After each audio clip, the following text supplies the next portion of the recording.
யஜன் யஜ்ஞைஹி த்ரேதாயாம் த்வாபரே அர்ச்சயன்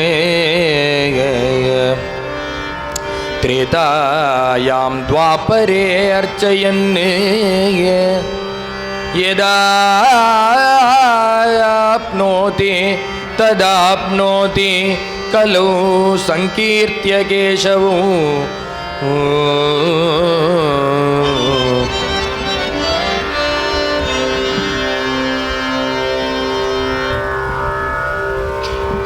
சர்வேஸ்வரனான பகவான் சிருஷ்டி பண்ண அந்த லோகத்தில் 4 யுகங்கள், கிருதயுகம், திரேதாயுகம், துவாபர யுகம், கலியுகம். 4 ரவுண்டு சேர்த்தா ஒரு செட்டு. இது போல ஒன்று பூர்த்தி ஆச்சுன்னா ஒரு பிரளயம் வரும். இது போல இது லோகத்தினுடைய சிருஷ்டி கிரமம். பிரளயம் வரும், திருப்பி அடுத்த செட்டு ஆரம்பம். இப்போ நம்ம எத்தனாவது ரவுண்டில் இருக்கோம்னா அஷ்டாவிம்சதிதமே கலியுகே பிரதமே பாதி, 28வது ரவுண்டில் இருக்கோம். லோகம் ஆரம்பித்து இவ்வளோ வருஷ கோடி வருஷ காலம் போயாச்சு. இந்த செட்டுக்கு பேரு கிருதயுகம், திரேதாயுகம், துவாபர யுகம், கலியுகம். ஒவ்வொரு யுகத்தில் பிறக்கிற ஜனங்கள் ஒவ்வொரு விதமாக பகவானை அடைவா. எப்படியா அடைவா அப்படின்னா, கிருதயுகத்தில் ஜனங்கள் பிறந்திருப்பாளே அவ எப்படி பகவானை அடைஞ்சா அப்படின்னா, தியாயன்னு கிருதே உட்காந்து தியானம் பண்ணி 7 நிலையை தாண்டி 8வது நிலையில கொண்டு போய் பகவானை உள்ள வச்சு அந்தர்யாமியாக பகவானை பார்த்து பகவானோட 2.5 கலக்கிறதுக்கு உண்டான தகுதி அவள்கிட்ட இருந்தது அன்னைக்கு கிருதயுகத்தில் இருக்கிற ஜனங்களுக்கு. சரி, இப்போ நம்ம பண்ணலாமா அப்படின்னா, நான் நேற்றே சொன்னது போல் 5 நிமிஷம் கண்ணை மூடி சேர்ந்தாப்புல நம்மளால் உட்கார முடியும். மனசு பறக்கிறது அப்படியே. அப்படி இருக்கிற நம்ம என்னமா நம்ம பகவானை கொண்டு வந்து உள்ள வைக்கிற அளவு நம்மளுக்கு ஏது தெம்பு? கண்ணை மூடினா நம்ம ஏதோ தனியாக இருக்கிறது போல நம்மளுக்கே ஒரு ஃபீல் ஆறுது. அப்படி இருக்கிற நம்ம பகவானை கொண்டு வந்து உள்ள எப்படி நிறுத்துறது, நிறுத்தி எப்படி அவனை அடையிறது? அதெல்லாம் சாத்தியமே கிடையாது. நம்ம இருக்கிற அவசரத்துக்கு அது சாத்தியம் கிடையாது. அந்த யுகத்தில் இருந்த ஜனங்களுக்கு அந்த பக்குவம் இருந்தது. அதனால் அவ தியானத்தினால் அடைஞ்ச. அடுத்த யுகம் அந்த பக்குவம் அடுத்த யுகத்தில் இருக்கிற ஆளுக்கு கிடையாது. தியாயன்னு கிருதயுகத்தில் மட்டும்தான். யஜன்யஜ்ஞைஹி திரேதாய. அடுத்த யுகத்தில் பிறந்தவா என்ன பண்ணான்னா, யஜ்ஞ யாகாதிகள் பண்ணி பகவானை அடையிறான். யஜ்ஞங்கள்லாம் பெரிய பெரிய யாகங்கள் ஹோமங்கள் பண்ணி பகவானை அடைஞ்சான். அது நம்ம இப்போ பண்ணலாமான்னா, நம்ம பண்ணுறதுக்கு சித்தமாக இருந்தாலும் அதற்கு ஏகப்பட்ட தனியாக பண்ணுற காரியம் இல்லை, பல பேரோட சேர்ந்து தான் இதை பண்ணணும். அதில் என்னென்னா, திரவிய சுத்தி, பணம் சுத்தமாக இருக்கணும், தேச சுத்தி, கால சுத்தி, பல விஷயத்தை அது எதிர்பார்க்கறது. நீ தனியாக போய் உட்காந்து தியானம் பண்ணுறது போல இல்லை ஒரு ஹோமம் பண்ணுறதுங்கிறது. பல பேரை சேர்த்துட்டு பண்ண வேண்டிய காரியம். நீ ஒழுங்காக இருந்தாலும் அவ அதில் ஒழுங்காக இருக்கணும். இல்லைன்னா அது பிரயோஜனப்படாது, 100க்கு 100 பலனை கொடுக்காது. அப்போ என்னன்னா, அதுவும் நம்மளால் பண்ண முடியாத ஒரு விஷயமா இருக்கு. ஹோமங்களோ யாகங்களோ யஜ்ஞங்களோ அது அந்த யுகத்துக்கு உள்ள ஜனங்கள் பண்ண காரியம். அது திரேதாயாம் துவாபரே அர்ச்சயன். அடுத்த யுகத்தில் பிறந்த ஜனங்கள் இருக்காளே அவ எப்படி இருந்தான்னா, அர்ச்சனத்தினாலேயே பகவான் அடைஞ்சா. பகவானை பூஜிச்சே பகவான் அடைஞ்சா. ஒரு புஷ்பத்தை எடுத்து போட்டு அர்ச்சனை பண்ணி பண்ணி பகவான் அடையிறான். புஷ்பத்தினால பகவானுக்கு ஏன் அர்ச்சனை பண்ணுறோம்? புஷ்பத்துக்கு சுமனசுன்னு பேர். மனசை நேரடியாக எடுத்து போட முடியுமா? அதனால தான் நமஹாங்கிறது என்னென்னா, மனஹாங்கிறது தான் நமஹா. பெரட்டி போட்டால் நமஹா. நம்ம மனசை பகவான்கிட்ட அர்ப்பணம் பண்ணுறோம். சுமனசு ஏன்னா 24 மணி நேரத்தில் வாடக்கூடியதான புஷ்பங்கள். ஆனால் அதை பகவத் சரணத்தில் போட்டோன்னா 365 நாளும் வாழ்க்கை முழுக்க நம்ம மனசை வாடாமல் பார்த்தோம். புண்ணிய சம்வர்தனாச்சைவ பாபோக பரிகாரதா புஷ்கலார்த்த பிரதானாஞ்ச புஷ்பமித்யபிதீயதேங்கிற. எதனால் அதற்கு புஷ்பம்னு பேர்னா அதுலேயே அர்த்தம் இருக்கு. பண்ண பண்ண புண்ணியம் விருத்தி ஆகிட்டே இருக்கும். புண்ணிய சம்வர்தனாச்சைவ. இன்னொன்று என்னன்னா பாபோக பரிகாரதா, பாப்பங்கள்லாம் போகும். புஷ்கலார்த்த பிரதானாஞ்ச, நிறைய ஒரு புண்ணியங்களை உனக்கு அள்ளி தரும். அதனாலேயே அதுக்கு புஷ்பம்னு பேர். வாடக்கூடிய புஷ்பம் தான். ஆனால் அதை சமர்ப்பணம் பண்ணினோன்னா நம்ம மனசு வாடாமல் பகவான் பார்த்தோம். அப்படி அர்ச்சனம் பண்ணக்கூடிய விதானத்தில் அந்த ஜனங்கள் பகவானை அடைஞ்சான். அடுத்த யுகம் கிருதயுகம், திரேதாயுகம், துவாபர யுகம். 4வது யுகம் இந்த கலியுகம். எதிராக கலியுகம் பிறந்த 1ஆம் தேதின்னா பகவான் கிருஷ்ணாவதாரம் பண்ணி 125 வருஷம் இந்த பூலோகத்தில் இருந்து அப்படி கிளம்பினார். அன்னைக்கு வைகுண்ட இந்த கலியுகத்தினுடைய 1ஆம் தேதி பகவான் அப்படி கிளம்புறா. கலியுக பிரவேசம், கலிபுருஷ பிரவேசம். அன்னைக்கு தான் கலியினுடைய முதல் தேதி, 1ஆம் தேதி. இந்த கலியுகத்தில் என்ன எப்படி இருப்பா ஜனங்கள்னா, இதெல்லாம் பண்ணி அவளால் அடைய முடியாது. அப்போ என்னதான் அவளுக்கு கதி, என்ன தகுதி அவளுக்கு இருக்குன்னா,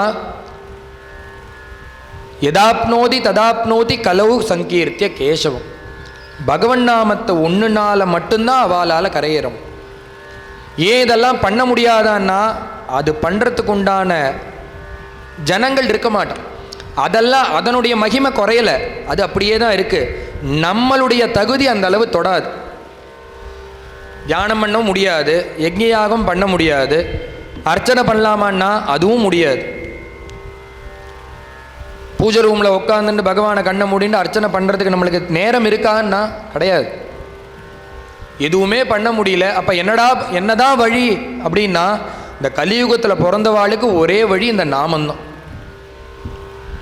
ஏன்னா மீதியெல்லாம் எப்படின்னா, உன்னுடைய மீதி தர்மங்கள்லாம் உன்னுடைய தகுதியை எதிர்பார்க்கும். ஆனா இந்த நாமம்ங்கிறது எப்படின்னா, உன்னுடைய தகுதியை அது எதிர்பார்க்கவே பார்க்காது. நான் தேசகால நியமஹா சௌச்சா சௌச்ச விநிர்ணயா, எதுவுமே அதற்கு தேவையில்லை. என்ன ஒரே தகுதினா, வாக்கு இருந்து பேசுறதுக்கு சக்தி இருந்தா போதும், நீ அந்த பகவன் நாமத்தை சொல்லலாம். வாக்கு தான் எல்லார்கிட்டையும் இருக்கே.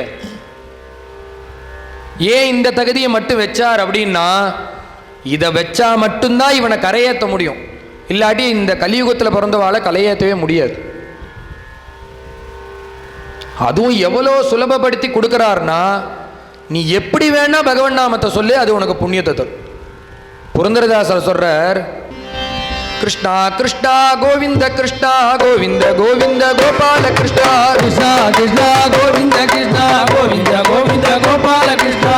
ஸ்நான பான ஜಪ ತಪಗಳು ಮಾಡುತ್ತ ಕೃಷ್ಣಾಯನ ಬಾರದೆ ಓ ಮನುಜ ಕೃಷ್ಣಾಯನ ಬಾರದೆ.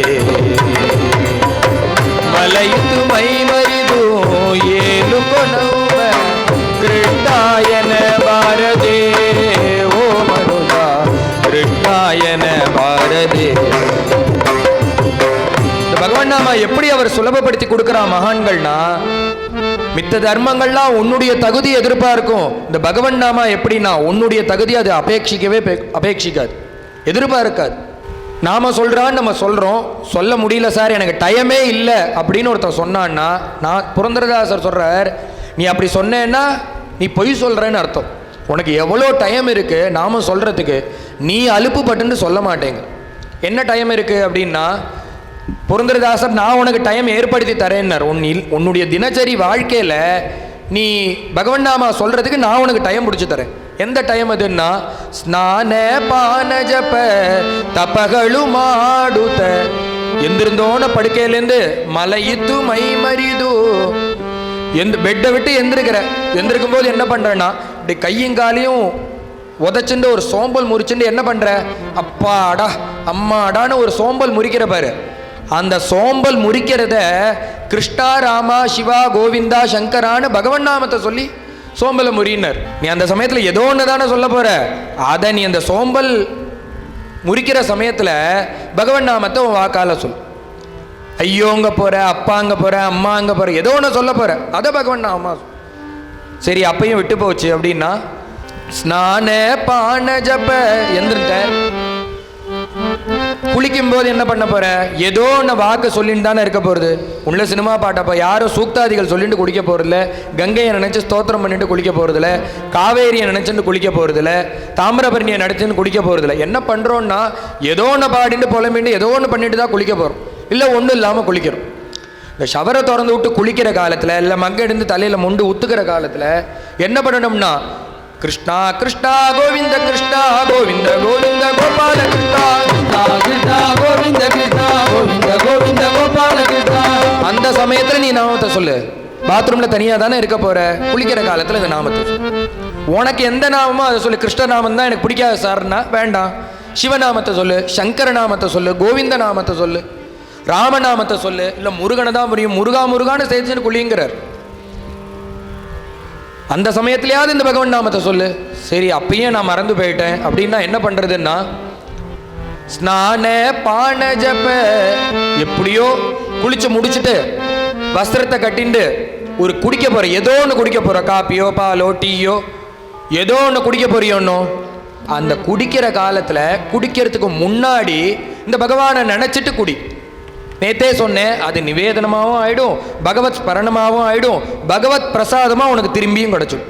3 விஷயம் அதில் நடந்துடும். அதை நீ என்ன பண்ணணும்னா அந்த குடிக்கிறதுக்கு முன்னாடி காஃபி அப்படி வாயில் ஊற்றிக்கிறதுக்கு முன்னாடி கிருஷ்ணான்னு சொல்லிட்டு குடிங்கிறார் புரந்தரதாஸ். இல்லை அப்பயும் மறந்துட்டேன், அதுலேயும் ஞாபகம் இல்லை அப்படின்னா அடுத்த இன்னொரு டைமும் தரேன். ஸ்நான பான ஜப தபகளு மாடுத. ஏதோ ஒன்று கண்ணை முடிண்டு அந்த சுவாமி நடையில போய் நிற்க போறியோனோ அப்ப இந்த பகவன் நாமத்தை சொல். மகான்களுக்கெல்லாம் என்ன ஒரே உத்தேசம் தான், எப்படியாவது நீ அந்த பகவன் நாமத்தை சொல்லிட மாட்டிய. ஏன்னா அப்படி சொன்னா மட்டும்தான் உன்னை கரையேற்ற முடியும். இல்லைன்னா நீ கீழே போயிடுவ, அதில் பாதாளத்துக்கு போயிடுவ. அவளுக்கு ஒரே லட்சியம், அவ கரைக்கு ஏறி போயிட்டா, உனக்கு ஒரு ஓடத்தை அனுப்பிச்சிருக்கா, நீ அதில் ஏறி வர வேண்டியதுதான் பாக்கி. அவ கஷ்டப்பட்டு அந்த அக்கறைக்கு போய் சேர்ந்துருக்கா, ஆனால் உனக்கு சுலபமான உபாயமான பகவன் நாமத்தை உனக்கு விட்டுட்டு போயிருக்கா. அதில் ஏறினா போரும், அது அக்கறைக்கு கொண்டு போய் விட்டுடும். என்ன பண்ணணும், நீ அதில் ஏறிக்க வேண்டியதுதான் பாக்கி. அது என்ன அந்த ஓடம், என்ன ஓடம்னா ராமம்ங்கிற நாம ஓடம், ராமநாமமான ஓடம், கிருஷ்ணநாமமான ஓடம். அதில் ஏறிண்டா அக்கறைக்கு நீ சுலபமாக போய் தாண்டி விடலாம். மகான்கள்லாம் வழியை காமிச்சு கொடுத்துருக்கா. இல்லை இது எதுவுமே நான் இந்த டயத்தில் எதுலேயுமே சொல்லலைன்னார். எப்படியாவது பகவன் நாமா சொல்லுங்கிறது புரந்தரதாசர். துக்காராம் மகாராஜ் இன்னும் ஒரு படி கீழே போயிட்டார்.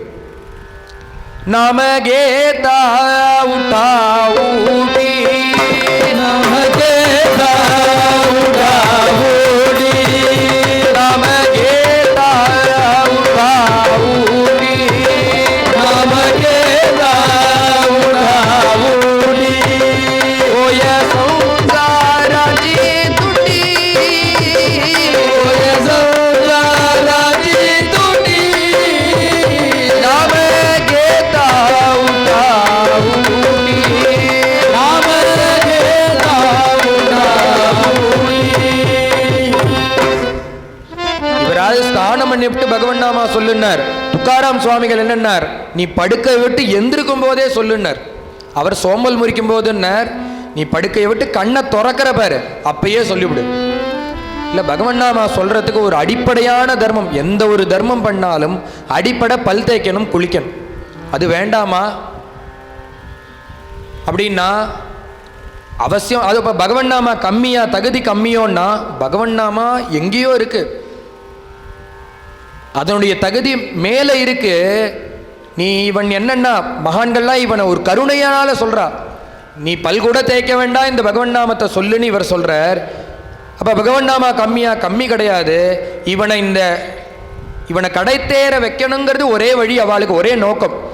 உன்னை இவனை கூப்பிட்டு நீ பல் தேய்ச்ச பிறகு, ஸ்நானம் பண்ண பிறகு, குளிச்ச பிறகு பகவன் நாம சொல்லணும்னு சொன்னோன்னா அதற்காகவே அன்னைய பொழுது முழுக்கும் இந்த குளிக்காமையே இருப்பான், இல்லை பல் தேய்க்காம இருப்பான். பல் தேய்ச்ச அடிப்படை பல் தேய்க்கிறது. பல் தேய்ச்ச அப்புறம் தான் இந்த பகவன் நாமா சொல்லணும்னா நாள் முழுக்க பல் தேய்க்காமையே ஆற்றுல உட்காந்துட்டு இருப்போம். இல்லை குளிச்சுட்டு தான் சொல்லணும்னா குளிக்காமையே உட்காந்துட்டு இருப்போம்.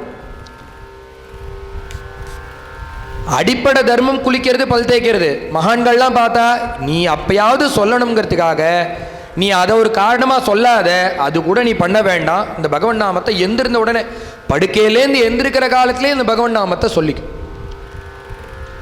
ஏன்னா உன் தகுதி எதிர்பார்த்தா நீ கரையேறவே முடியாது. அந்த நாமா உனக்காக இறங்கி வந்து தகுதியே இல்லைனாலும் ஒன்று அது இழுத்துன்னு போகும், மேலே இழுத்துன்னு போகும். அப்படி போனாலே ஒழிய உன்னை கரை சேர்க்க முடியாதுன்னு தெரியும் மகான்களுக்கு. கலியில் அந்த நாமா மட்டும்தான். அதனால் அந்த நாமத்தை நம்மளுக்கு கொடுத்துட்டு போயிருக்கா. அதை என்ன பண்ணணும்னா கெட்டியாக நம்ம பிடிச்சிக்கணும். பகவான் மேலே விஸ்வாசம் இருக்கணும், பக்தி இருக்கணும். அப்படி நம்பி இந்த பகவன் நாமத்தை சொல்லினோமே ஆனால் நம்பினோர் கைவிடப்படாருங்கிறார். இது என்னன்னா நான்முறைகள் தீர்ப்பு. வேதங்கள்லாம் இவ்வளோ கோஷம் பண்ணுறதே என்ன கடைசியிலன்னா நம்பினவா யாரும் கைவிடவே மாட்டா. பகவானை நம்பினவா ஒரு பொழுதும் வீணாகவே போக மாட்டான். மித்தவாளை நம்பி வீணா போனவா சரித்திரம் நிறைய உண்டு. இந்த பகவானை நம்பி வீணா போனவா சரித்திரம் என்றைக்குமே கிடையாது. சார் பக்கத்தாத்துக்காரனை நம்பினே அவர் கை விட்டுட்டான், எய்த்தாத்துக்காரனை நம்பினே கை விட்டுட்டான். கஜேந்திரன் என்ன பண்ணா? அது மாதிரிதான் மற்றவாளை நம்பினா வீணா போச்சு. பகவானை நினைச்ச உடனே பகவானை அனுகிரகம் பண்ண. என்ன பண்ணணும்னா விஸ்வாசத்தோட பகவானை நம்பணும், அவனுடைய நாமத்தை சொல்லணும். நம்பினா பகவான் காப்பாற்றுவாரான்னா காப்பாத்தின சரித்திரங்கள் தாண்டா இவ்வளோ. சொல்லி மாளுமா பகவானுடைய அனுகிரகத்தை. அந்த விஸ்வாசம் எப்படி இருக்குன்னா மகா விஸ்வாசமா இருந்ததுன்னா அதற்குண்டான அனுகிரகம் தீர்மானமா பகவான் பண்ணு. திரௌபதி என்ன பண்றான்னா பகவான்கிட்ட அப்படி ஒரு விஸ்வாசம். திரௌபதி என்ன பண்ணா? இதற்கு பேர்லாம் விஸ்வாசம் இல்லை, மகா விஸ்வாசம்னு பேர். என்ன பண்ணா அந்த திரௌபதினா 5 கணவர்கள் அங்க நிற்கிறா. துரியோதனன் என்ன பண்றான்? பரிபவப்படுத்தணும்னு அவமானப்படுத்தணும்னு அவளை போய் இழுத்துண்டு வாங்குறான். ஜெயிலில் இருக்கா, தோர்த்து போயாச்சு, அவளுக்கு அடிமை ஆயாச்சு. 5 பேரும் அந்த துரியோதனனுக்கு அடிமை. உடனே அந்த பாஞ்சாலியை போய் இழுத்துண்டு வாங்குறான். போய் இழுத்துன்னு வரா. தன்னுடைய புத்தி சக்தியினால முதல்ல இந்த வஸ்திரத்தை பிடிச்சி விடாங்கிறான். அதுலேருந்து தப்பிக்கணும்னு பார்க்குறா. தன்னுடைய புத்தி சக்தியினால இதுலேருந்து வெளியில் வர முடியுமான்னு பார்த்து முதல்ல வாதாடுறான். என்னன்னா நீங்கள் முதல்ல இந்த ஆட்டம் செல்லுபடியே ஆகாது. ஏன் செல்லுபடி ஆகாது? தர்மபுத்திரர் என்னை வச்சு பந்தயம் வச்சு ஆடினது செல்லுபடி ஆகும். ஏன் செல்லாதுன்னா அவரை வச்சு ஆடின பிறகு அவர் என்ன வச்சு ஆடினது செல்லுபடியாகாது. உடனே அவன் சொன்னா, இந்த மாடு வாங்கினா கண்ணுக்குட்டி ஃப்ரீன்னு என்ன பேப்பரில் விளம்பரம் போடணுமா? மாடு வாங்கினா கண்ணுக்குட்டி ஆட்டோமேட்டிக்காக ஃப்ரீன்னு எல்லாருக்கும் தெரியும். அப்போ தர்மபுத்திரர் எப்போ தோத்து போய் எனக்கு அடிமையோ அப்போ நீயும் அடிமை தாண்டி. உடனே அவ சொன்னா, மாடு வாங்கினா கண்ணுக்குட்டி கூட தான் வரும், அது ஃப்ரீன்னு எல்லாருக்கும் தெரியும். அப்படி ஃப்ரீயாக இருக்கிற கண்ணுக்குட்டிக்கு தனியாக ஏண்டா ஒரு ஆட்டத்தை போட்டேன்னு கேட்டா. திரௌபதிக்குன்னு தனியாக ஒரு ஆட்டத்தை போட்டியே, அது நீ போட்டிருக்க கூடாது. உடனே பார்த்தான் அந்த தன்னுடைய புத்தி சாத்துரியத்தினால அதுலேருந்து தப்பிக்கணும்னு பார்க்குறா. அவள் அப்படி தாண்டா சொல்லுவான், புடவையை பிடிச்சி. உடனே அங்கே இருக்கக்கூடிய கணவன்மார்கள் 5 இந்திரனுக்கு சமமான கணவன்மார்கள் அவளை பார்த்து என்னை காப்பாற்றுங்கோ, இந்த பாபி இப்படி அக்கிரமம் பண்ணுறானே என்னை காப்பாற்றுங்கோங்கிறான். அவர்கள்லாம் பீமனுக்கு 10,000 யானையினுடைய பலம் இருக்கு. ஆனால் தர்மபாஷ பத்திரர்களாக தர்மத்துக்கு கட்டுப்பட்டு 5 பேரும் கையை கட்டி தலையை குனிஞ்சு நிற்கிறான். முதல் சுத்த பிடிச்சி இழுத்துட்டோம் துரியோதன். உடனே அங்கே இருக்கக்கூடிய பெரியவா இருக்காளே, பீமர், பீஷ்மர், துரோணர், கிருப்பர், சல்யர் முதலிய மகான்கள்லாம் அங்கே இருக்கா. எல்லாம் தர்மம் தெரிஞ்சவா. தர்ம சூரியன்னு பேரு பீஷ்மாச்சாரியாள். ஒரு சுத்த இழுத்துட்டான். 2வது சுத்த அவளை பார்த்து கேட்குறான், நீங்கள்லாம் பெரியவாளாச்சே, உங்கள் சபையில் உங்கள் கண்ணு முன்னாடியே அப்படி அக்கிரமம் பண்ணுறானே, நீங்கள் இதெல்லாம் கேட்கக்கூடாதா? ராஜா தப்பு பண்ணால் நாங்கள் என்ன பண்ணுறது? நாங்கள் அவனுக்கு கீழன்னா இருக்கோம், நாங்கள் ஒன்றும் பண்ண முடியாதுரியாம்மா. அவளும் தலையை குனிஞ்சுக்கிட்டு, அவள் அப்படி தான்டா கட்டுவா, ஈடா மற்றொரு சுத்த இழுத்துட்டு திருப்பி அங்கே இருக்கிற ஜனங்களை பார்த்து, பொது ஜனங்களை பார்த்து கேட்குறா, நீங்களாவது சொல்லக்கூடாதா, இதை தடுத்து நிறுத்தக்கூடாதா? உடனே அவெல்லாம் சொன்னா, ராஜா தப்பு பண்ணா, ஜனங்கள் தப்பு பண்ணா ராஜா தண்டிக்கணும், ராஜாவே தப்பு பண்ணா யார்கிட்ட போய் சொல்றது? நாங்கள் என்ன பண்ணுவோம்? கையை விரிச்சுட்டோம். உடனே அழறா. மூணாவது சுத்துது. அவ அப்படி தாண்டா சொல்லுவா, நீ கையை பிடிச்சி அந்த வஸ்திரத்தை பிடிச்சி இழு. பிடிச்சி மூணாவது சுத்த இழுத்துட்டா அதற்கு மேலே வஸ்திரம் இல்லை. 2 சுத்தும் போது கையை பிடிச்சிட்டு ஒவ்வொரு ஜனங்களையா பார்த்து கேட்குறா. மூணாவது சுத்து கெட்டியாக பிடிச்சிக்கணும். அந்த சமயத்தில் என்னன்னா அவளுக்கு ஒரு நினப்பு வந்துதான், யாரெல்லாம் நம்பினா பிரயோஜனப்பட மாட்டாளோ அவளை நம்பின்னு இருக்கோமே, நம்பினா ஒருத்தன் உடனே கை கொடுப்பானே அவனை மறந்துட்டோமே. வசிஷ்டர் சொல்லியிருக்கார், உனக்கு என்னைக்காவது ஒரு நாள் கஷ்டகாலம்னு ஒன்று வந்ததுன்னா பக்கத்தாத்து கதவை தட்டாத, எய்த்தாத்துக்காரனத்தை போய் கதவை தட்டாத. மகத்தியாவது சம்பிராப்தே ஸ்மர்த்தவியோ பகவான் ஹரிகி. கஷ்டம் வந்தால் அவனுடைய சரணத்தை பிடிச்சிக்கோ, அந்த கிருஷ்ணனை நினச்சிக்கோன்னு அவர் உபதேசம் பண்ணியிருக்கார். அது ஞாபகம் வந்தது அந்த மூணாவது சுத்து காலத்தில். உடனே பார்த்தா எந்த சமயத்தில் இறுக்கமாக பிடிச்சிக்கணுமோ, 2 சுத்தும் போது கையை விட்டுருந்தா கூட தப்பு இல்லை. மூணாவது சுத்து அதற்கு மேலே வஸ்திரம் கிடையாது, மானம் பறி போயிடும். அந்த சமயத்தில் கையை மேலே தூக்கிட்டாலாம். சங்கச்சக்கர கதாபானே துவாரகா நிலையாச்சுதா கோவிந்தா புண்டரீகாட்சா ரக்ஷமாம் சரணாகதா ஹா கிருஷ்ண துவாரகாவாசின்னு குவாசி யாதவநந்தனா இமாமவஸ்தாம் சம்பிராப்தாம் அநாதாம் கிமுபேக்ஷசேன்னு கையை மேலே தூக்கினார். 2 சுத்துல தூக்கல, 3ஆவது சுத்துல 2 சுத்த பிடிச்சிருந்தா அப்ப விட்டுருந்தா கூட தப்பு இல்லை. 3ஆவது சுத்துல இறுக்கமா பிடிச்சிக்க வேண்டி இருக்கிற காலத்துல பகவானுடைய நினப்பு வந்து கையை எடுத்துட்டாலும். ஏன்னா இனிமேற்கொண்டு பகவான் பார்த்துக்கிட்டுங்கிற அந்த மகாவிஸ்வாசம் பிடிச்சிக்க வேண்டிய காலத்தில் அப்படி மேலே தூக்கி பிரார்த்தனை பண்ணா என்ன ஆச்சரியம்னா, இந்த மகாவிஸ்வாசம் என்ன பண்ணுனா, இப்படி ஒரு பக்தன் துடிச்சான்னா பகவானுக்கு இருப்பு கொள்ளலாம். அது பகவானை போய் அட்டாக் பண்ணுமா. உண்மையானா பீஷ்ம சரதர்ப்பத்தை படுத்துன்னு இருக்கார், பகவானை நினைக்கிறார். பகவானுக்கு அங்கே மயக்கம் வந்து பகவான் கீழே விழுந்துட்டார். பீஷ்மாச்சாரியால் தியானம் பண்ணதை தியானம் இங்கே பண்ணுறார். அந்த போர்க்களத்தில் பகவானுக்கு மயங்கி கீழே வந்துட்டார் பகவான். அப்படி ஒருத்தர் தியானம் பண்ணால் அந்த எஃபெக்ட் பகவானை பாதிக்கும். பகவான் என்ன பண்ணிட்டு இருக்கார், இந்த திரௌபதி கதரும் போதுன்னார், சத்யபாமா கூட சொக்கட்டம் ஆடின்னு இருக்கார். ஆடின்னு இருக்கிற காலத்தில் இப்படி பக்த ஸ்மரணம் பண்ணி சரணாகதி பண்ணுறா, கையை தூக்கி வேற சரணாகதி பண்ணிவிட்டா. பகவான் ஆடிண்டே இருந்த பகவானுக்கு குப்புன்னு வேர்க்கிறது, கண்ணு இருட்டிண்டு வருது, என்னமோ பண்றது பகவானால சொல்ல முடியும். ஆடுற பகவான் ஒரு நிமிஷம் விளையாட்டை நிறுத்தி விட்டானோ. சத்யபாமா என்ன என்ன என்ன என்ன நாத்தா, என்ன ஆச்சு, என்ன ஒரு மாதிரி இருக்கேளே, என்ன ஆச்சுன்னா எதுவும் பேசாதன்னா பகவான். என்கிட்ட எதுவும் பேசாத. என்னன்னா ஒரு பக்தை என்னை ஸ்மரிக்கிறா, அவளுடைய நினைப்பு என்னை பாதிக்கிறதுங்கிறான். வேர்த்து கொட்டுறது பகவானுக்கு நெஞ்சு அடைக்கிறது. என்ன தீர்த்தம் தரட்டுமா, நெஞ்சு அடைக்கிறதா, தீர்த்தம் தரட்டுமான்னா அதெல்லாம் இல்லை. அந்த அசடு என்ன பண்ணிவிட்டான்னா, ஹா கிருஷ்ண துவாரகாவாசின்னு குவாசி யாதவநந்தனான்னு சொல்லிவிட்டா. நீங்கள் இருந்தபடியே இந்த துவாரகையில் இருந்தபடியே காப்பாற்றுங்கன்னு பிரார்த்தனை பண்ணிவிட்டா. நான் அந்த பிரகலாதன் கூப்பிட்டோன்னே, பிரகலாதன் என்னன்னா பிரபோ வரையான்னா உடனே அந்த தூணை காமிச்சு இதில் இருக்கான் என் பிரபுன்னோன்னா பகவான் உடனே அதுலேருந்து வெளியில் வந்தார் நரசிம்மமூர்த்தி.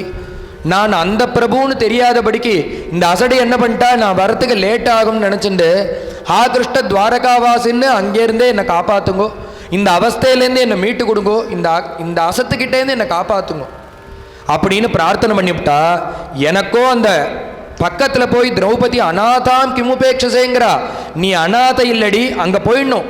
போய் அந்த சபையில் போய் நீ அநாதை இல்லடி, சர்வஜகநாதனான நான் உனக்கு இருக்கேன்னு ஆறுதல் சொல்லி அந்த பக்தைக்கு அனுகிரகம் பண்ணி அந்த வஸ்திரத்தை இழுத்துன்னு இருக்கானே அந்த பாபியினுடைய கையை வெட்டணும்.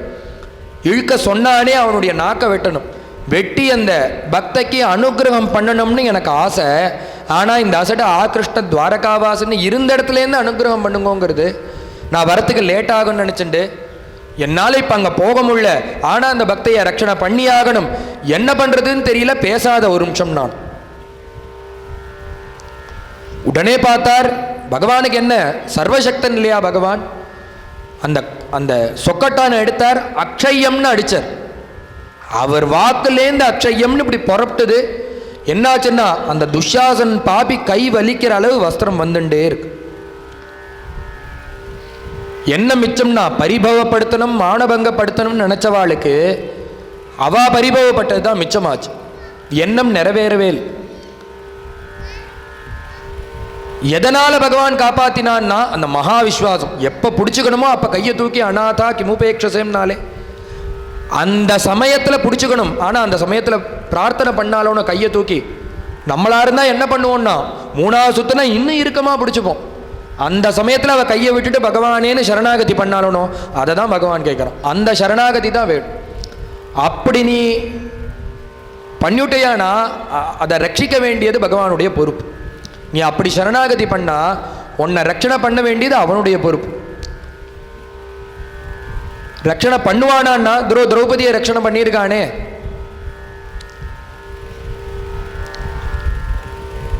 நம்ம கிட்ட அந்த விஸ்வாசம் இருக்கணும், பக்தி இருக்கணும்.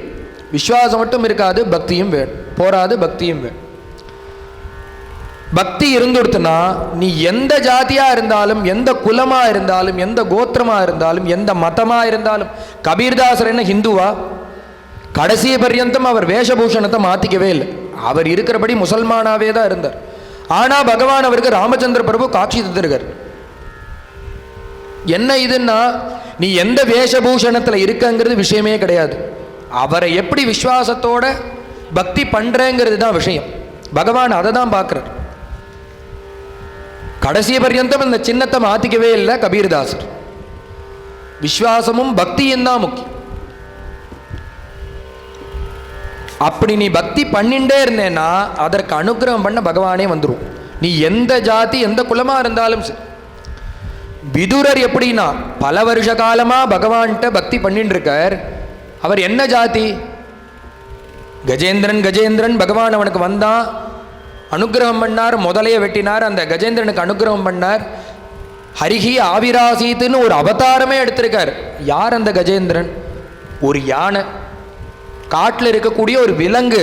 அந்த விலங்குக்காக பகவான் வரும்போது மனுஷனான நீ பக்தி பண்ணா அவர் வரமாட்டாரான்னு ஆழ்வார் சொல்றார். யானைக்கு அருள் செய்தமையாள், யானைக்கே கிருப பண்ற, எனக்கு பண்ண மாட்டியா நீ?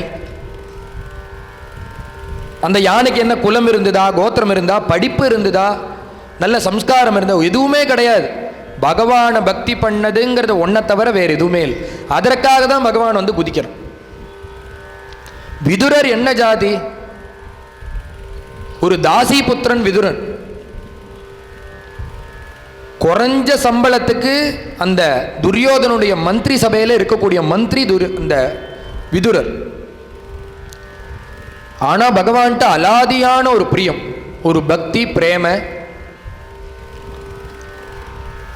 பகவான் அப்படி தூதுக்கு வரார். துரியோதனன்ட்ட தூது சொல்றதுக்காக வரார். பஞ்சபாண்டவா பட்சத்துக்காக அவா பக்கத்துல இருந்து அந்த வீதியில நடந்து வரார். அஸ்தினாபுர வீதியில வர காலத்துல பார்த்தா அவரை எதிர்கொண்டு அழைக்கணும். துரியோதனன் பார்த்துருக்கான், அங்க இருக்கிறவாளெல்லாம் அனுப்பிச்சிருக்கான். அவனுடைய மந்திரி சபையில் இருக்கிறவாளெல்லாம் போய் அனுப்பிச்சு எல்லாரும் பகவானை ஆரவாரப்படுத்தி கூட்டின்னு வரா. பெரிய பெரிய பதவியில் இருக்கிறவா, ஒரு பக்கம் துரோணர், ஒரு பக்கம் பீஷ்மர், ஒரு பக்கம் கிருப்பர், எல்லாரும் இருக்கா. க்ஷத்ரிய குலத்தில் பிறந்தவர் பீஷ்மர், பிராமண குலத்தில் பிறந்தவர் துரோணாச்சாரியாள். பகவானோட 2 கையை பிடிச்சுன்னு அப்படி நடந்து வரா. நடந்து வந்தா பெரிய பெரிய மாளிகைகள்லாம் வருது அந்த அஸ்வினாபுரத்தில். அஸ்தினாபுரத்து வீதியில் பெரிய பெரிய மாளிகை. உடனே பகவான் கேட்கிறார், இவ்வளோ பெரிய மாளிகையா இருக்கே, இது யாரு பீஷ்மரே, இது யாருடையது? உடனே அந்த பகவானுடைய கையை பிடிச்சுட்டு இருக்கிற பீஷ்மர் என்ன பண்ணார்? கையை உதறினார், விட்டார். சுவாமி, இது என்னுடைய மாளிகை, நான் எனக்காக கட்டின்னு இருக்கிற மாளிகை, நீங்க அவசியம் உள்ள வந்துட்டு போ. அது யாருடைய மாளிகையோ அவரை பார்த்து தான் பகவான் கேட்பார். துரோணர் மாளிகையை பீஷ்மர்ட்டையும் கேட்க மாட்டார், பீஷ்மருடைய மாளிகை வரும்போது துரோணாச்சாரியால்ட்டையும் கேட்க மாட்டார். யாருடைய வீடு வருதோ அவரை பார்த்து தான் கேட்பார். இப்போ வந்திருக்கிறது பீஷ்மருடைய வீடு. உடனே பகவான் பக்கத்தில் இருக்கக்கூடிய பீஷ்மரை பார்த்து கேட்குறான், என் மாளிகை தான், என் வீடு தான், நீங்கள் உள்ளே வந்து எழுந்தருளிட்டு போகணும். பகவான் சொன்னார், இப்போ டைம் இல்லை, நான் அப்புறமா வரேன். திருப்பி நடக்க ஆரம்பித்தேன்.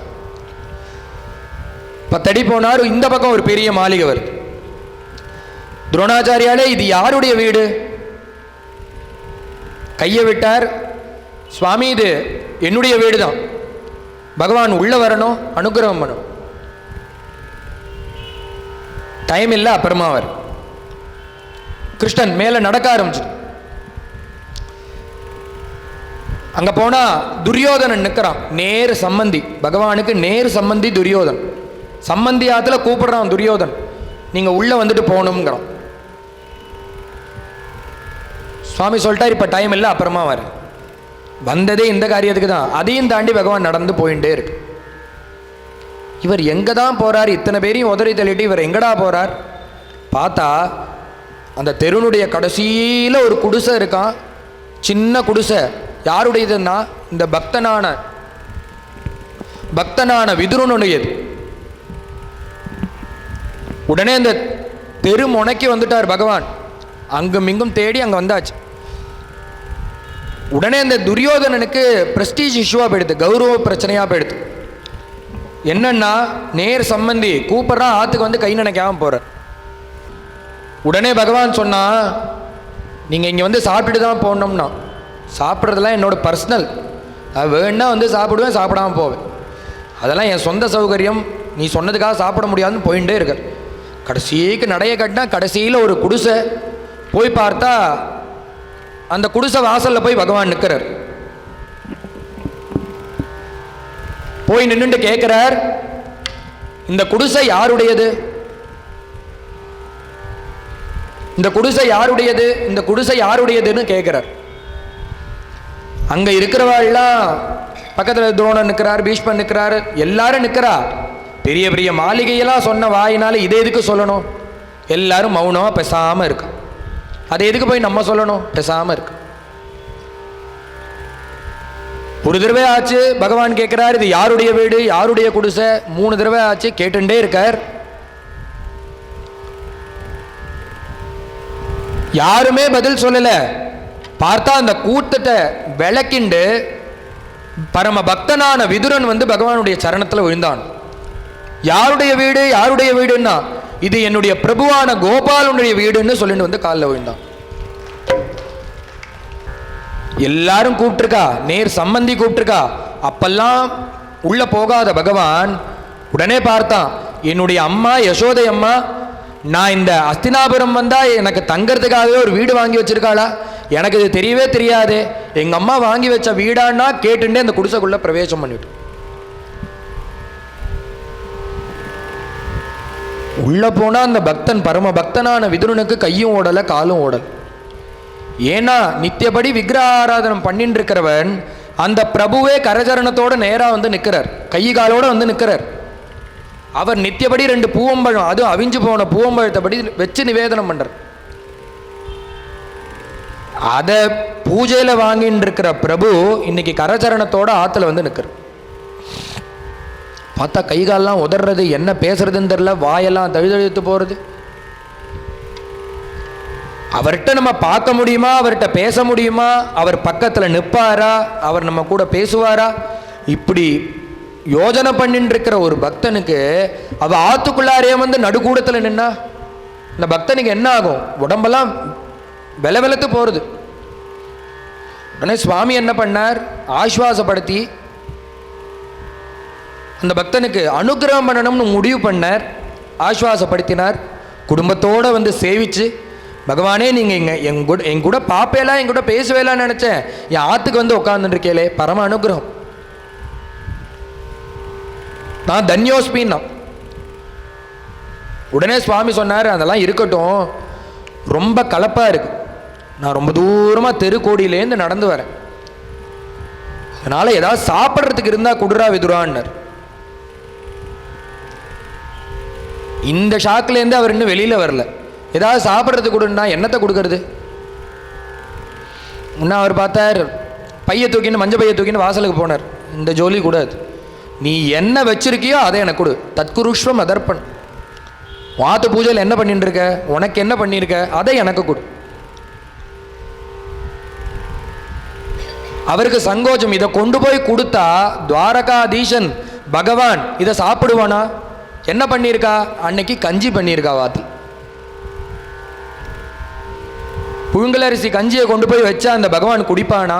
அவனோ சர்வேஸ்வரன், அவன்கிட்ட இருக்கிற தனத்துக்கும் பணத்துக்கும் பதவிக்கும் இதை சீண்டி கூட பார்க்க மாட்டான். ஜுரம் வந்தா குடிக்கிற கஞ்சி அது.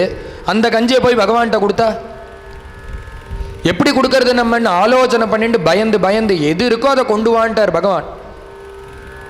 பயந்து நடுங்கிண்டே கொண்டு போய் கொடுத்தானா? பகவான் என்ன பண்ணார்? கொஞ்சம் கூட யோசிக்காம அந்த கஞ்சி எடுத்து பட்டுன்னு குடிச்சிட்டு களையத்தை எடுத்து குடிக்கிறார்.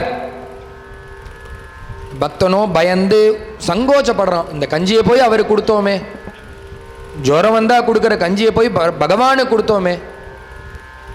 சங்கோச்சப்பட்டுன்னு இருக்கிற காலத்தில் அந்த கஞ்சியை குடிச்சுட்டு பகவான் சொல்கிறான், விதுரா எனக்கு 2 நாளாக ஒரே அனத்தில் ஜுரமாக இருக்குது, உடம்பே சரியாக இல்லை, உடம்பெல்லாம் ஒரே வலி அனத்தின்ண்டே இருக்கு. எனக்கு ஆகாரம் இருந்திருந்தா கூட இவ்வளோ ஹிதமாக இருந்திருக்காது. இப்போ நீ கஞ்சியை கொடுத்த பார்த்தியா, ஜுரத்துக்கும் அதுக்கும் அவ்வளோ ஹிதமாக இருக்கு. நீ கொடுத்தியே அதுதான்ப்பா எனக்கு சர்வஹிதமாக இருக்கு. அவனோ பயந்து நடுங்கின்னு இருந்தவன்ட்ட இப்போ இந்த கஞ்சி தான் எனக்கு பிடிக்கும், அதை தான் 2 நாளாக நினச்சிட்டு இருக்கேன் மனசில். யாராவது கஞ்சி வச்சு கொடுக்க மாட்டாளா, கொடுக்க சொல்லுவோன்னு நினச்சிட்டு இருந்தேன். அந்த காலத்தில் நீ கொண்டு வந்து கஞ்சியை கொடுத்தியேப்பா, எனக்கு ரொம்ப ஹிதமாக இருக்கு. அவன் இதை சமர்ப்பணம் பண்ணலாமான்னு நினச்சவனை இதனால தான் எனக்கு இதுதான் எனக்கு சர்வஹிதமாக இருக்குன்னு பகவான் சொன்னால் எப்படி இருக்கும்? பரம சந்தோஷம். அடுத்தது என்னன்னா, இந்த சந்தோஷத்தில் இருந்துட்டு இருக்கும்போதே திருப்பி பகவான் கேட்குறாரு, எனக்கு இன்னும் பசிக்கிறது, வேற எதாவது இருந்தா கூட பா, அவ்வளோதான்ப்பா என் ஆற்றுல, வேற எதுவும் இன்னைக்கு ஆகாரமே கஞ்சி தான். அந்த கஞ்சியை உங்ககிட்ட கொடுத்தாச்சு, குழந்தைகளுக்கு எனக்கு வேற தான் பண்ணணும். வேற என்ன இருக்குன்னார். ஒன்றும் இல்லை கிருஷ்ணான்னார். இல்லை இதாவது இருக்குமே, அதை கொண்டு வா. என்னன்னு பார்த்தா அன்னைக்கு நிவேதனம் சுவாமி முன்னாடி என்னன்னா, அவிஞ்சு போன 2 பூவம்பழம், ரஸ்தாளி கூட கிடையாது, பூவம்பழம். அதுதான் நித்தியப்படி நிவேதனம் பண்ணிட்டு இருக்கான். நிவேதனம் பண்ணிவிட்டு அதை பிரசாதமாக எடுத்துடணும். அன்னைக்கு அதுதான் நிவேதனம். உடனே சுவாமி சொன்ன கேட்ட உடனே அங்கும் இங்கும் பார்த்தா அந்த பூவம்பழம் தான். உடனே அந்த பூவம்பழத்தை கொண்டு வந்து கொடுத்து,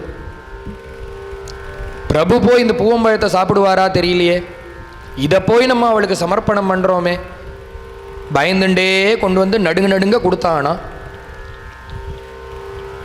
ஏதோ கொடுக்கவாது கிடச்சிதே, நம்ம பார்க்க முடியுமா பேச முடியுமான்னு நினச்சோம். அவன் ஆற்றுக்கு வந்தான், நமஸ்காரம் பண்ணோம், அனுகிரகம் பண்ணான், கஞ்சி கொடுத்தோம், குடித்தா. கஞ்சியை குடித்தது மட்டும் இல்லை, ஒரு பழத்தையும் கேட்குறான், அதையும் கொடுத்துட்டு இவ்வளோ கிடச்சிதேன்னு அதை கொடுத்துட்டு பரம அனுகிரகம் நம்மளுக்கு கிடச்சிதேன்னு மனசில் நினச்சிட்டு சந்தோஷப்பட்டுண்டு குடும்பத்தோட குழந்தைகளோடு அப்படி பிரதட்சிணம் பண்ணி நமஸ்காரம் பண்ணுவோன்னு பிரதட்சிணம் பண்ணுறான் அந்த பரம பக்தனான விதுரன். பகவான் மத்தியத்தில் இருக்கார், அவனை சுற்றி பிரதட்சிணம் பண்ணுறானா இந்த பக்தனான விதுரன். அவ குடும்பத்தோட பண்ணுற காலத்தில் பார்த்தா இவனோ மெய்மறந்து கண்ணை மூடிண்டு பகவானே பகவானே கிருஷ்ணா கோவிந்தான்னு நாமத்தை சொல்லிண்டு இப்படி பண்ணிட்டு இருக்கா, பிரதட்சிணம் பண்ணிட்டு இருக்கான் அந்த பக்தன். காலில் பார்த்தா ஏதோ தட்டுப்பட்டுட்டே இருக்கு, குழன்னு ஏதோ தட்டுப்படுறது. என்னடா அது குழன்னு ஏதோ தட்டுப்படுறதே, என்னன்னு பார்ப்போமேன்னு பார்த்தா கண்ணை திறந்து பார்க்குறான், பூவம்பழம் அவன் கொடுத்தது முழுக்க கீழே கிடக்கு. ஆகா, நம்ம பகவானுடைய அந்த பரவச நிலையில் அவன்கிட்ட உள்ள பக்தியில் மயங்கி போய் பகவான்கிட்ட பழத்தை கொடுக்கறதுக்கு பதிலாக தோலியை கொடுத்துட்டோம் போல இருக்கே. அந்த பக்தன் பயந்து போயிட்டான், என்ன ஆச்சுன்னே தெரியலையே, பழெல்லாம் கீழே கிடக்கே, நம்மளால மிஸ்டேக்கோ அப்படின்னு பயந்து போய் பார்க்குறான். பார்த்தா பகவான் அதை தோலியை சாப்பிட்டுன்னு இருக்கார். உடனே பகவான்கிட்ட போய், பகவானே கிருஷ்ணா உனக்கு நெஞ்சை அடைக்கிறதா, தொண்டை அடைச்சுன்னு இருக்கா, நெஞ்சை பதப்பதைக்கிற நெஞ்சை அடைச்சுன்னு இருக்கா, ஜலம் தரட்டுமா, என்ன ஏன் இப்படி சாப்பிட்டீர்னா உடனே அவர் சொன்னார், விதுரா நீ சொன்ன பிறந்தான் நான் தோலியை சாப்பிட்டேங்கிறதே தெரியுது. நான் நினச்சிட்டு இருக்கேன் பழம்னு, ஆனால் நீ சொல்கிற தோலின்னு. உண்மையா என்னன்னா நீ பழத்தை கொடுத்துருந்தா கூட இவ்வளோ டேஸ்ட்டாக இருந்திருக்குமான்னு தெரியல, நீ கொடுத்த தோலி தாண்டா அதை விட டேஸ்ட்டாக இருக்குன்னு. என்னன்னா உன்னுடைய பக்தி ரசம் இருக்கே அது மேலிட்டு போயிடுது. அதனால் நான் பழம் சாப்பிட்டேனா தோல் சாப்பிட்டேனான்னு எனக்கே தெரியல. பழத்தை காட்டிலும் சுவையாக இருந்தது எதுன்னா அந்த தோலி தான். ஏன்னா பகவான் எதை பார்ப்பார்னா இந்த பக்தியை தான் பார்ப்பார். பார்க்கறதில்ல, மதம் பார்க்கறதில்ல. என்ன அவர் எதிர்பார்க்கிறார்னா, காதலாகி கசிந்து கண்ணீர் மல்கி ஓதுவார் நம்மை நன்னறி உய்ப்பதும் வேதம் நான்கிலும் மெய்ப்பொருளாவது நாதன் நாமம் நமசிவாயம். என்ன பண்ணணும்னா காதலாகி கசிந்து கண்ணீர் மல்க, நீ கண்லேந்து 2 சொட்டு ஜலம் விடுற பாரு, அதை தான் அவன் எதிர்பார்க்க. கிருஷ்ணான்னாலோ ராமானாலோ பரமேஸ்வரனாலோ சம்போனாலோ மகாதேவானாலோ உன் கண்ணுலேருந்து 2 சொட்டு தண்ணீர் வருது பாரு, அதுதான் அவன் எதிர்பார்க்குற ஒரு விஷயம். அது வந்துடுமான்னா பல கோடி ஜென்மங்களில் நீ சொல்லி அந்த நாமத்தை சொல்லி சொல்லி சொல்லி சொல்லி புண்ணியத்தை குவிச்சிருந்தா ஏதோ ஒரு ஜென்மால கிருஷ்ணான்னா கண்லேருந்து ஜலம். தானோவிரத தபோஹோம ஜபஸ்வாத்தியாய சம்யமைகி ஸ்ரேயோபிகி விவிதைச்சான்யைகி கிருஷ்ணே பக்திரிகி சாத்தியதே. பல கோடி ஜென்மங்களில் இதெல்லாம் பண்ணியிருந்தோம், தானம் யஜ்யம் ஜபம் ஹோமம் எல்லாத்தையும் பண்ணியிருந்தா ஒரு ஜென்மால அது சித்திக்கும். எது சித்திக்கும்னா கிருஷ்ணே பக்திரிகி சாத்தியத்தை, கிருஷ்ணான்னா கண்லேருந்து ஜலம். அதற்கு என்னன்னா பல கோடி ஜென்மால இந்த நாமத்தை சொல்லி சொல்லி சொல்லி அந்த மனசு அந்த நிலையை அடையணும். கண்ணை மூடி கிருஷ்ணான்னா ஜலம் வரணும்னா எப்பேற்பட்ட நிலை, அதற்கு பல கோடி ஜென்மாக்கள் ஆகும். அதை தான் பகவான் சொல்கிறான், நீ உருக்கி நெஞ்சைங்கிறார். நீ அந்த நெஞ்ச ஹிருதயத்தை சமர்ப்பணம் பண்ணணும். கண்ணை மூடி நினச்சா பகவானுடைய திருவடி தெரியணும். இந்த திருவுள்ளத்தை அவனுக்கு மனசு வாக்கு காயம் 3த்தையும் பகவத் அர்ப்பணம். பகவான்கிட்ட பக்தி இருக்கணும், விஸ்வாசம் இருக்கணும். அப்படி நீ விஸ்வாசத்தை வச்சுட்டேன்னா பகவான் என்ன சொல்கிறான்னா அம்பரீஷ சரித்திரத்தில் சொல்கிறான், அகம் பக்தபராதீனா அஸ்வதந்திர இவத்விஜாங்கிறார். அப்படி ஒருத்தன் பக்தி பண்ணி என் மேலே மகா விஸ்வாசம் வச்சுட்டான்னா அவனுக்கு நான் அடிமைங்கிற. அடிமைன்னா எப்படின்னா அந்த பக்தன் என்ன சொன்னாலும் நான் கேட்பறான்னா கேட்ட சரித்திரம் தான் இந்த பக்த விஜய மகாகாவி. நாமதேவர் பல பக்தால் அழிச்சுட்டு டெல்லிக்கு போகிறார். போன இடத்துல 200 பக்தா, நேற்றே சொன்னேன் அந்த கபீர்தாசர் சரித்திரம். அந்த கபீர்தாசருடைய பிள்ளையான தமாலுடைய தலையை வச்சு இப்படி தடவினார், எந்துட்டார். எந்திரா தமால்னார், எந்துட்டார். இதற்கு முன்னாடி ஒரு லீலை இருக்கு. ஏன் அப்படி தடவி கொடுத்து எந்திரன்னு எந்திருக்கிறார்னா பகவான் அப்படி ஒரு அனுகிரகம் பண்ணியிருக்கார். என்ன அனுகிரகம்னா டெல்லியில் இவா பகவன் நாம சங்கீர்த்தனம் பண்ணிட்டு வர காலத்தில் மிளேச்ச ராஜா என்ன பண்ணா, இப்படி பகவன் நாமா சொல்லக்கூடாது. பகவான் பகவான்கிறே, யாரா பகவான்? இல்லை, என்னுடைய பிரபு பாண்டுரங்கன், கிருஷ்ணன், சர்வேஸ்வரன், பரமேஸ்வரன், இவாளுக்கு தான் பகவான்னு பேர். என்ன பண்ணுவான் அவங்க பகவான்னா? என்ன பண்ண முடியாது அவனால் எல்லாம் பண்ண முடியும். சர்வசக்தன், கர்த்தும் அகர்த்தும் அந்யதா கர்த்தும் சக்தன். எல்லாம் முடியுமா அவங்க பகவானால்? எல்லாம் முடியும். அப்போ நான் ஒன்று செய்கிறேன், அதை உங்கள் பகவான் செஞ்சு காட்டுவாரா? பேஷம் எதுவாக இருந்தாலும் சொல்லுங்க.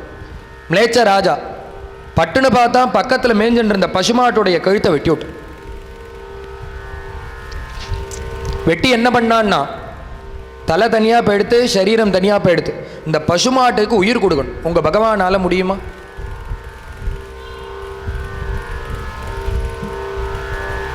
பேஷா முடியும். அவனால் முடியாத காரியமே கிடையாது. நம்பினோர் கைவிடப்படார். அவனை நம்பினா எதுவாக இருந்தாலும் பண்ணுவான். பக்தாளுக்கு அனுகிரகம். சரி, அப்போ பண்ண சொல்லு. எவ்வளோ நாளில் பண்ணுவான்? எப்போ பண்ணுவான்? எவ்வளோ நாளில் பண்ணுவான்னா 3 நாளில் பண்ணுவான். தீர்மானமானா நிச்சயமாக பண்ணுவான் என் பகவான், என் பிரபு எனக்கு பண்ணுவான். 3 நாளில் உங்கள் பகவான் இந்த மாட்டுக்கு பசுமாட்டுக்கு உயிரை கொடுக்கலன்னா உங்கள் 200 பேர் தலையும் வாங்கிடும். உத்தரவு போட்டான், காவலுக்கு ஆளை நிறுத்தினா கிளம்பி போயிட்டு உட்காந்து பாடிண்டே இருக்கார் நாமதேவர். நாள் முழுக்க பாடுறார், ராத்திரி முழுக்க பாடுறார், மறுநாள் பாடுறார், ராத்திரி பாடுறார், மறுநாள் பகலில் பாடுறார். 3 நாள் ஆயிடுது. 3வது நாள் முடிய போகிற சமயம் அது. அந்த சமயத்தில் அந்த மிலேச்சராஜாவும் வந்துட்டான். ஏடா டைம் முடிய போகிறது, இன்னும் அங்கே பகவான் வரலையே, காப்பாற்றலையே, என்னமோ சொன்னியே இன்னைக்கு காப்பாற்றலையே, யாரும் வரலையேன்னா.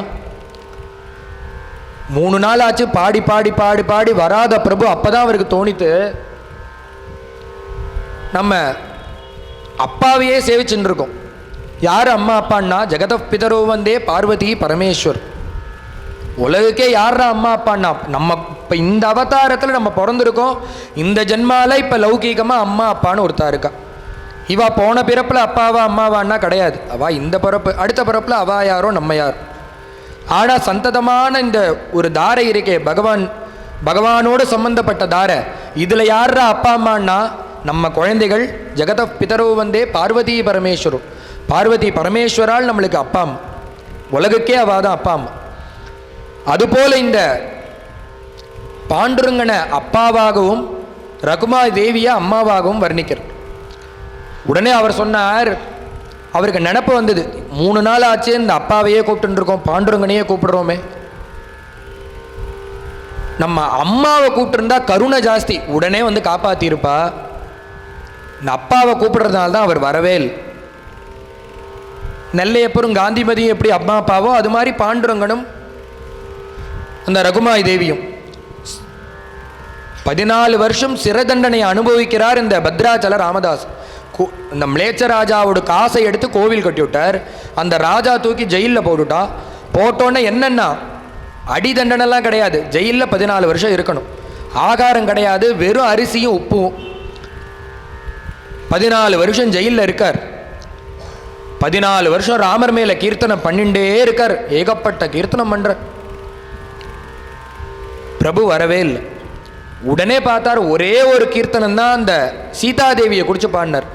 நனுப்ரோவ மணி சப்பவே, அம்மா நீங்கள் சொல்லக்கூடாதா, இப்படி ஒரு பக்தன் ஒரு குழந்தை கஷ்டப்படுறேன்னு உங்கள் ஆத்துக்கார்ட்ட கொஞ்சம் எடுத்து சொல்லக்கூடாதா? நீங்கள் தானே பக்கத்திலே இருக்கேள், கால் பிடிச்சி விட்றேன். அவர் பொழுது எப்பொழுதும் அவர் பக்கத்தில் இருக்கிறது நீங்கள் தானே. இந்த பக்தன் இப்படி கஷ்டப்படுறேனே, ஒரு குழந்தை கஷ்டப்படுறேன், அம்மா மனசு துடிக்கலையா? நீங்கள் கொஞ்சம் சொல்லி எடுத்து சொல்லுங்கோ, என்னை காப்பாற்ற சொல்லுங்கன்னு ஒரு கீர்த்தனம் பண்ணினார். என்ன ஆச்சரியம்னா 10,000 கீர்த்தனத்துக்கு மேலே பண்ணியிருக்காரு அந்த ராமச்சந்திர பிரபு மேலே, என்னை காப்பாற்று காப்பாற்று காப்பாற்றுன்னு. வரவே இல்லையா இந்த ராமர்? இந்த சீதாதேவி மேலே, அம்மா மேலே ஒரே ஒரு கீர்த்தனை போட்டார். என்ன ஆச்சரியம்னா அன்னைக்கு ராத்திரியே வந்து குதிச்சாராம் பிரபு. உடனே தேவி கேட்குறா, இப்படி ஒரு குழந்தை கஷ்டப்பட்டு இருக்கான் ஜெயிலில் 14 வருஷமா, அவனை போய் காப்பாற்றாம உங்களுக்கு என்ன வேலைன்னு கேட்டு. உடனே சுவாமி சொன்னார், அனுக்கிரகம் பண்ணணும்னா நான் பண்ணுவேன், பைசா கொடுக்கணும்னா நீ தானம்மா வரணும், உங்க கையிலெல்லாம் இருக்கு. நீ கொடுத்தால அந்த பக்தனை காப்பாற்ற முடியும். ஏதோ கையை காமிக்கிறோம் அனுக்கிரகம்னா அதை நான் பண்ணி விடுவேன். 14,000 கட்டி வராகன் அந்த பணத்தை எடுத்து அவன் கோவில் கட்டியிருக்கான். மிலேச்ச ராஜா அந்த காசை திரும்பி கேட்குறான். அதை நான் அவனுக்கு கொடுக்கணும்னா எங்கிட்ட இருந்தால் தானே கொடுக்க முடியும். நானும் ஏழை, என்னை சேர்ந்தவாளும் ஏழை, என் பக்தாலும் ஏழை. பணம் வேணும்னா யாருன்னா நீ கொடுத்தா தானமா உண்டு, அதனால் நீ கொடுத்தா கொண்டு போய் கொடுக்குறேன்னார். உடனே ஒரு மூட்டையில் கட்டி கொடுத்தாலாம் சீதாதேவி. இதை கொண்டு போய் கொடுத்து அந்த குழந்தைய கூட்டின்னு வாங்கோன்னா நேராக தானிஷா ராஜாவுக்கு ராத்திரியோடு ராத்திரியா போய் அந்த பணத்தை ஒப்படைச்சா. அவனுடைய அந்தப்புறத்தில் போய் 2 பேர், 2 வீரர்களாக 2 பேர் உள்ளே போய், இப்பயே என்னுடைய எஜமானான அந்த பத்ராச்சல ராமதாசரை ரிலீஸ் பண்ணுங்க. அர்த்த ராத்திரி இப்போ எப்படி நான் சாசனம் பண்ணி தருது, ஆர்டர் போடுறது, நாளை கார்த்தால பார்த்து எப்போ பணம் கொடுத்தேனோ அடுத்த நிமிஷம் உத்தரவு பாஸ் ஆகணும், ஆர்டர் பாஸ் ஆகணும். பணத்தை கொடுத்துட்டேனோ இப்பயே லெட்டரை கொடுன்னா. உடனே அந்த அரை தூக்கத்தில் அவனும் எழுதி கொடுக்குறான், கொண்டு போய் அந்த காவலாளிகிட்ட கொடுக்குறா. 2 பேரும் உடனே ரிலீஸ் பண்ணி விடுறான். உடனே தானிஷா வந்து பார்த்து யாருன்னு தெரிஞ்சுக்கிறார். அப்புறம் தான் தெரியறது வந்தது யாருன்னா ராமச்சந்திர பிரபுவும் அந்த சாட்சாத் லக்ஷ்மண சுவாமியும் வந்து ஜெயிலேருந்து ரிலீஸ் பண்ணி கொண்டு போயிருக்கா. எதனாலன்னா, ஏன் அந்த ராஜாவுக்கு தரிசனம்னா அவனுடைய பணத்தை எடுத்து தானே நீ கோவில் கட்டின, அதனால அந்த ராஜாவுக்கு தான் தரிசனம். கோவில் கட்டினது ராமதாசர், பணம் யாருடையன்னா அந்த தானிஷாவோடது. அதனால் அவனுக்கு தரிசனம், பிறகு இவருக்கு தரிசனம் தரப்போறார். யார் ரெக்கமெண்டேஷன்னா, ரெக்கமெண்டேஷன் கையெழுத்து இந்த அம்மா போடணும், சீதாதேவி போடணும். அதுபோல இங்க நீங்க சொன்னாதானே இது நடக்கும்.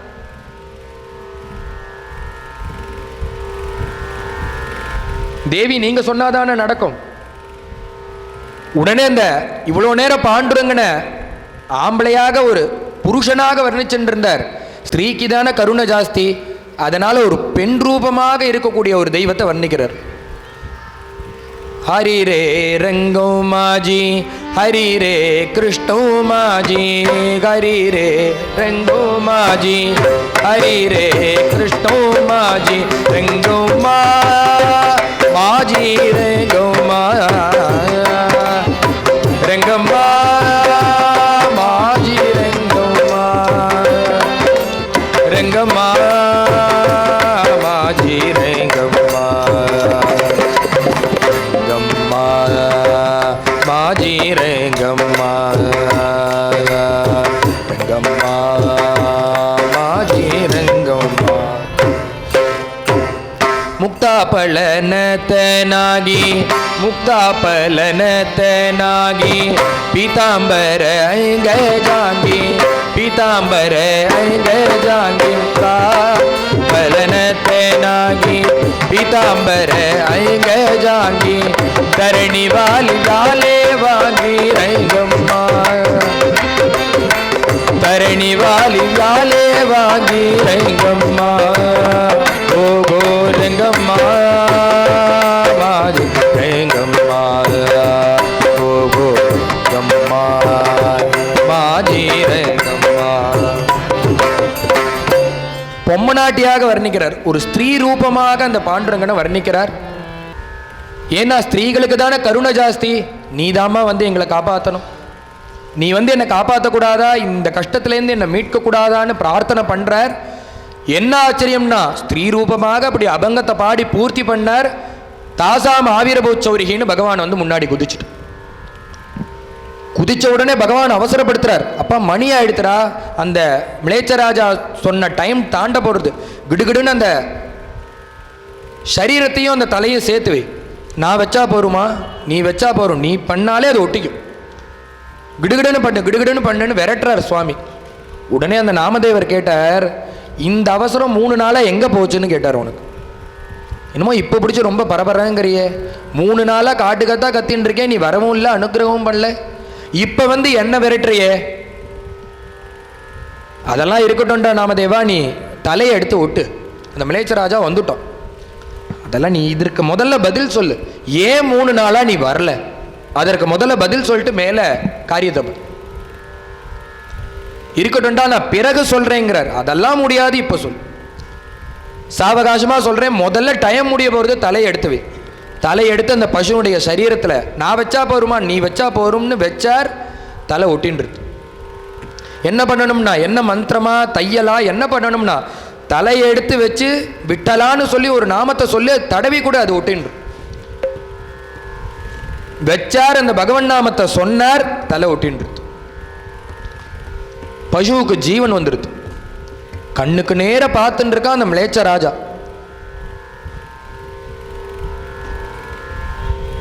ஏன்னா சத்தியமா பண்ணி காமிச்சுட்டாரோனோ.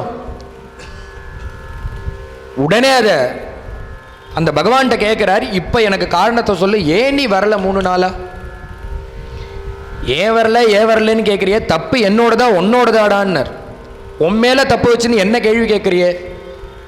அந்த மிளேச்ச ராஜா அவங்ககிட்ட கேட்டான், தலையை வெட்டி போட்டு எவ்வளோ நாளில் வந்து பகவான் உனக்கு அனுகிரகம் பண்ணுவான், உங்கள் பிரபு எப்படா காப்பாற்றுவான், உங்கள் ஹிந்து மத கடவுள் எப்படா வந்து காப்பாற்றுன்னு கேட்டான். நீ என்ன பதில் சொல்லியிருக்கணும். சர்வசக்தன்னு சொன்ன பிறகு நாள் எதுக்கு, மணி எதுக்கு, இந்த க்ஷணம் தோ இப்போ கூப்பிட்டேன்னா இப்போ வந்து காப்பாற்றுவான்னு இல்லடா பதில் சொல்லணும்.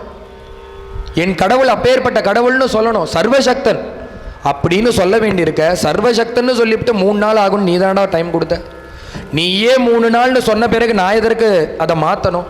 அதனால தான் 3 நாள் கழிச்சு வந்து நீ என்ன சொல்றியோ அதற்காக தான் அனுகிரகம் பண்ணு.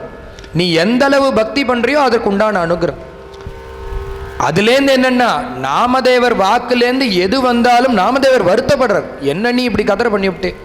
அதுலேருந்து நாமதேவர்கிட்ட பகவான் ஒரு வாக்கு கொடுத்தார், நீ என்ன சொன்னாலும் அதை நான் அப்படியே செய்வேன். அதனால தான் அடுத்த லீல அந்த கபீர்தாசருடைய பிள்ளையான தமால தலையை வச்சு தடவி கொடுத்து எந்திரான்னார், எந்துட்டார். சொன்னா அடுத்த லீல கோரா கும்பருக்கு கையை போயிடுத்து இந்த நாமதேவர் ஜால்ராவை கொடுத்து, கையில்லாத ஒரு பக்தர் நாமதேவர் தோல்லேருந்து இப்படி ஜால்ராவை எடுத்து கொடுத்து புடிங்கோ கோரா கும்பரேங்கிறார். அவர் அப்படி கையில்லையேன்னு அவர் சொல்றார், இல்ல புடிங்கோங்கிறார். இப்படி இவர் ஜால்ராவை நீட்டுறார்.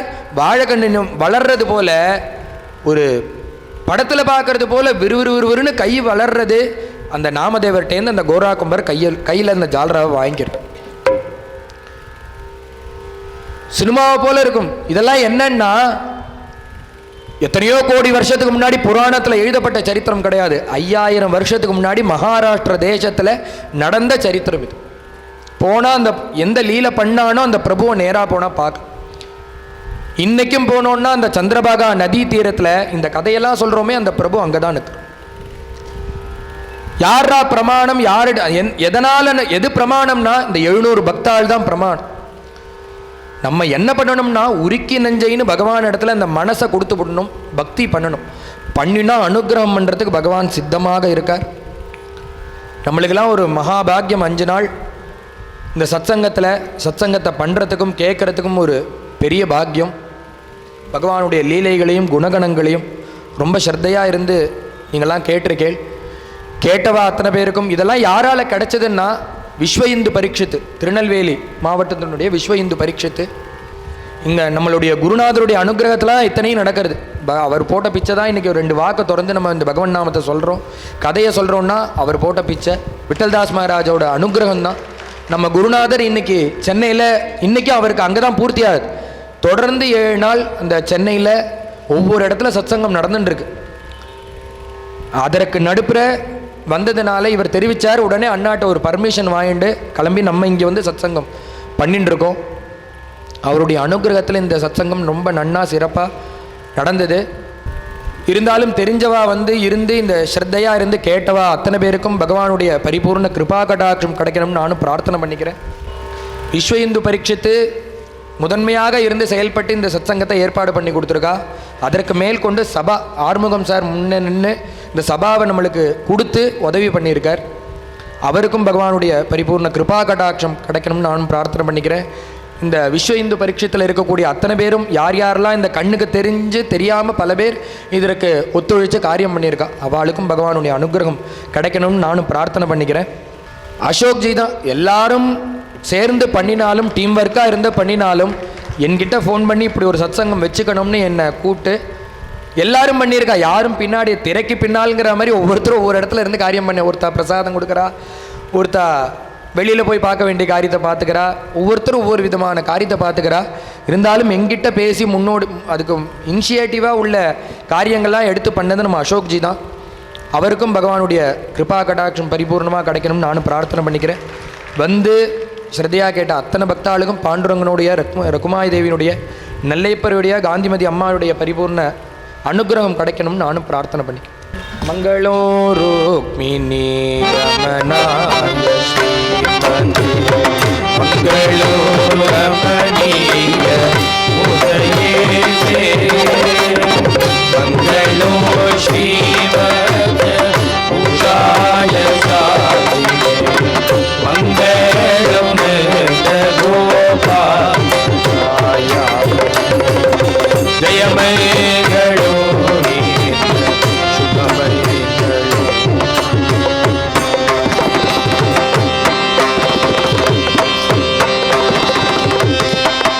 ஒரே எண்ணம் அவளுக்கு சத்சங்கம் நடக்கிறது, அதுவும் விஸ்வ இந்து பரீட்சத்தை இப்படி நடத்துகிறா, அதுக்கு நம்ம சப்போர்ட் பண்ணோம். ஒரே எண்ணம் தான் அவளுக்கு. பகவான் நாம பைசாவை கொடுத்துலாம் இவாளை வர வச்சிட முடியாது. அவள்லாம் இதை விட தாண்டின பிஸியாக இருக்கிறவா. இப்படி ஒருத்தர் எடுத்து ஒரு சத்சங்கம் நடக்கும்போது நம்மளால் ஆன உபகாரத்தை நம்ம பண்ணணுங்கிறதுக்காக அவளும் என் கூட 3 நாள் இருந்து சகாயம் பண்ணி கொடுத்துருக்கா. அவளுக்கும் இந்த கிருத்தஜதையை தெரிவிச்சுக்கிறேன். बोला पुंडली कवरदा समस्त सद्गुरुनाथ महाराज गोपिका जीवन स्मरणम जानकी कांत स्मरणम पार्वती பதையே சமஸ்த சாதுமண்டலிக்கு ஆஞ்சநேய மூர்த்திக்கு. அதில் இன்னொன்று என்னென்னா, இந்த ஆறுமுகம் மாமா எப்படி சபாவை கொடுத்து நம்மளுக்கு உபகாரம் பண்ணாரோ, நம்ம பாஸ்கர வாத்தியார் இருக்காரே, அவாத்துலேருந்து தான் நித்தியபடி எனக்கு ஆகாரம். ஒவ்வொருத்தர் ஒவ்வொரு உதவி பண்ணிட்டு இருக்கா, காரியம் பண்ணிட்டு இருக்கா, ஹெல்ப் பண்ணிட்டு இருக்கான்னு சொன்னேனே, அதில் அவர் வாத்தியார்பா எனக்கு அவாத்துலேருந்து ஆகாரம், நானும் அவாத்துக்கு போய் சாப்பிட்டேன், அவாத்துலேருந்து ஆகாரம் கொடுத்து அனுப்பினா. இது போல் பலவிதமான, ஏன்னா சங்கம்ங்கிறது என்னென்னா பக்தாக சங்கம் வச்ச அந்யோன்யம், எல்லாம் சேர்ந்தாதான் ஒரு சங்கம். கண்ணுக்கு தெரிஞ்சு பல பேர், கண்ணுக்கு தெரியாமல் பல பேர் சேர்ந்து இந்த சத்சங்கத்தை நடத்தியிருக்கா. அத்தனை பேருக்கும் பகவானுடைய கருணை கிடைக்கணும்னு நானும் பிரார்த்தனை பண்ணிக்கிறேன். யோ வேதாம் பிரம்மணோ வேதா அமிர்தேனாவிருதாம்புரீம் தஸ்மை பிரம்மஜ பிரம்மாஜ ஆயுர்கீர்த்திம் பிரஜாந்ததுஹ. வேதோ வேதவிதவ்யங்கோ வேதாங்கோ வேதவித்கவிः லோகாத்யக்ஷ சுராத்யக்ஷ தர்மாத்யக்ஷ கிருதா கிருதः. சதமானம் பவதி சதாயுः புருஷः சதேந்திரியः ஆயுஷ்யேவேந்திரியே பிரதிதிஷ்டதி. சத்குரு சுவாமினः ஜெய். उदार तुम्ही संत माय बाप कृपावत.